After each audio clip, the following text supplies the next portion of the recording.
Hello friends, आप सभी लोगों का जीआर डोज की क्लास में स्वागत है। दोस्तों, आज हम लोग 20 महत्वपूर्ण प्रश्नों को लगाने वाले हैं जो कि काफ़ी इम्पोर्टेंट हैं। तो आप भी लगाइए और देखिए कि कितने क्वेश्चन आपसे बनते हैं। दोस्तों, और वीडियो देखने के लिए आप नीचे दिए हुए आज़ाद स्टडी चैनल के इस आइकन पर जब आप क्लिक करेंगे तो वहाँ से आप प्लेलिस्ट पर जाकर आप सभी वीडियो देख सकते हैं। दोस्तों, अगर चैनल पर नए हैं तो चैनल को सब्सक्राइब कर लीजिए और साथ ही साथ बेल आइकन को प्रेस कर लीजिए ताकि आगे आने वाले नोटिफिकेशन आपको समय से मिलते रहें। ठीक है दोस्तों, तो स्टार्ट करते हैं। क्वेश्चन नंबर फर्स्ट है, हरे पौधे द्वारा प्रकाश संश्लेषण प्रक्रिया में प्रयुक्त सौर ऊर्जा का रूपांतरण किस रूप में होता है? भौतिक ऊर्जा, रासायनिक ऊर्जा, ए और बी दोनों, इनमें से कोई नहीं। दोस्तों, अगर आपने आंसर दिया है बी नंबर ऑप्शन तो बिल्कुल सही। हरे पौधे द्वारा प्रकाश संश्लेषण प्रक्रिया में प्रयुक्त सौर ऊर्जा का रूपांतरण रासायनिक ऊर्जा के रूप में होता है। दोस्तों, इसमें हरे पौधे जो होते हैं वो प्रकाश की उपस्थिति में वायुमंडल में उपस्थित कार्बन डाइऑक्साइड गैस तथा पौधों द्वारा शोषित जल से क्रिया करके कार्बोहाइड्रेट का निर्माण करते हैं तथा ऑक्सीजन गैस उत्सर्जित करते हैं। इस प्रकार से दोस्तों, हरे पौधे द्वारा प्रकाश संश्लेषण प्रक्रिया में प्रयुक्त सौर ऊर्जा का रूपांतरण रासायनिक ऊर्जा में होता है। क्वेश्चन नंबर 2 है, निम्न में कौन सा पादप हार्मोन नहीं है? ये बताना है। Ethylene, insulin, gibberellin, cytokinin. दोस्तों, अगर आपने आंसर दिया है बी नंबर ऑप्शन तो बिल्कुल सही। इंसुलिन जो है दोस्तों वो पादप हार्मोन नहीं है बल्कि ये एक जंतु हार्मोन है। दोस्तों, इसकी कमी से मधुमेह रोग हो जाता है। जबकि दोस्तों एथिलीन, जिब्रेलिन और साइटोकाइनिन चौथा होता है ऑक्सिन। ये एक पादप हार्मोन होता है ऑक्सिन। और दोस्तों पांचवा जो होता है वो एब्सिक अम्ल होता है। इस प्रकार से दोस्तों पादप हार्मोन 5 प्रकार के होते हैं: एथिलीन, जिब्रेलिन, साइटोकाइनिन, ऑक्सिन और एब्सिक अम्ल। और दोस्तों ये पादप हार्मोन काफ़ी इंपॉर्टेंट है तो इनको याद रखिएगा। यहाँ से 3 ऑप्शन दे दिए जाते हैं और एक अन्य ऑप्शन दे दिया जाता है और पूछा जाता है कि निम्न में कौन सा पादप हार्मोन नहीं है। ठीक है दोस्तों। क्वेश्चन नंबर 3 है, निम्न में कौन पादप हार्मोन है? Insulin, oestrogen, thyroxine, cytokinin. दोस्तों, मैंने आपको पिछले ही क्वेश्चन में बताया था कि पादप हार्मोन 5 प्रकार के होते हैं, जिसमें दोस्तों इंसुलिन जो है पादप हार्मोन नहीं है, एस्ट्रोजन भी पादप हार्मोन नहीं है, थायरॉक्सिन भी पादप हार्मोन नहीं है और साइटोकाइनिन एक पादप हार्मोन है। इसलिए इसका डी नंबर ऑप्शन सही होगा। क्वेश्चन नंबर 4 है, भ्रूण किस में मिलता है? पर्ण में, कली में, बीज में या फूल में? दोस्तों, अगर आपने आंसर दिया है सी नंबर ऑप्शन तो बिल्कुल सही। भ्रूण जो है बीज में मिलता है, क्योंकि दोस्तों बीज के अंकुरण प्रक्रिया के बाद भ्रूण जो होता है बीज से बाहर आता है। ठीक है दोस्तों। क्वेश्चन नंबर 5 है, बायोडीजल पौधा कहलाता है बेलाडोला, एजाडीरेक्टा, जेट्रोपा, इनमें से कोई नहीं।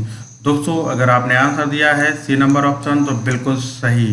दोस्तों, बायोडीजल जो है वो जेट्रोपा या रतन जोत नामक पौधे के बीज का प्रयोग करके बनाया जाता है। क्वेश्चन नंबर 6 है, पोलियो का कारण क्या है? पोलियो किसके माध्यम से फैलता है? ये बताना है। विषाणु द्वारा, कवक द्वारा, कीटों द्वारा या जीवाणु द्वारा?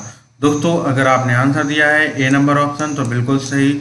पोलियो का जो कारण होता है वो विषाणु होता है। विषाणु द्वारा दोस्तों पोलियो का जो वायरस होता है वो दूषित भोजन तथा जल से शरीर में प्रवेश कर जाता है। क्वेश्चन नंबर 7 है, भोपाल गैस त्रासदी कब हुई थी? दोस्तों, very very easy and very important question. अगर आपने आंसर दिया है ए नंबर ऑप्शन तो बिल्कुल सही। 2 से 3 दिसंबर 1984 में भोपाल गैस त्रासदी MIC मिथाइल आइसोसाइनाइड के रिसाव से हुई थी। दोस्तों, ये जो रिसाव हुआ था वो रात को 2 तारीख को हुआ था और सुबह 3 तारीख को 3 दिसंबर 1984 को मालूम पड़ा। इसलिए दोस्तों ये 2 से 3 दिसंबर 1984 में भोपाल गैस त्रासदी माना जाता है। क्वेश्चन नंबर 8 है, सिरका निम्न में से किस एक का जलीय घोल है?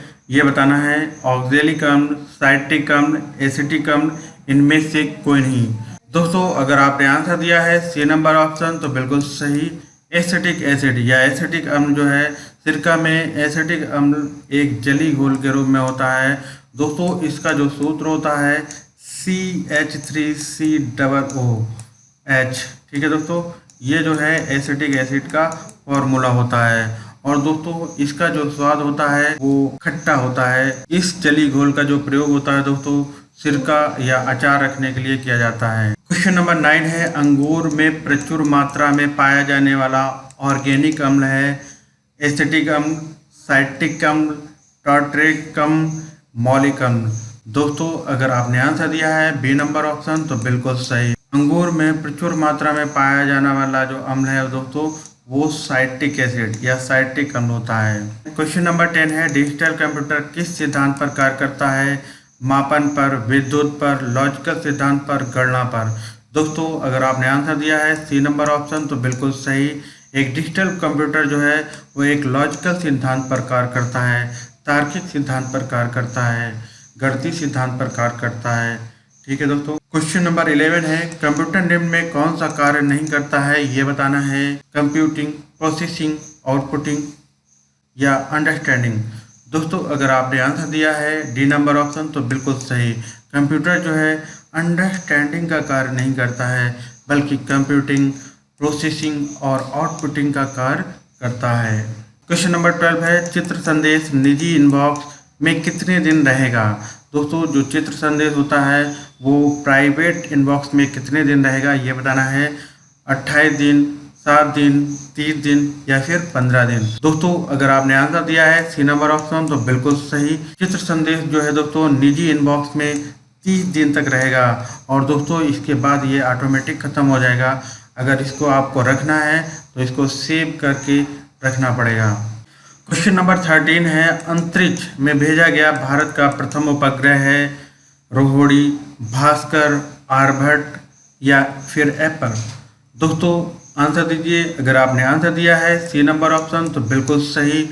अंतरिक्ष में भेजा गया भारत का प्रथम जो सैटेलाइट है, प्रथम उपग्रह है वो आर्यभट्ट है। ठीक है दोस्तों।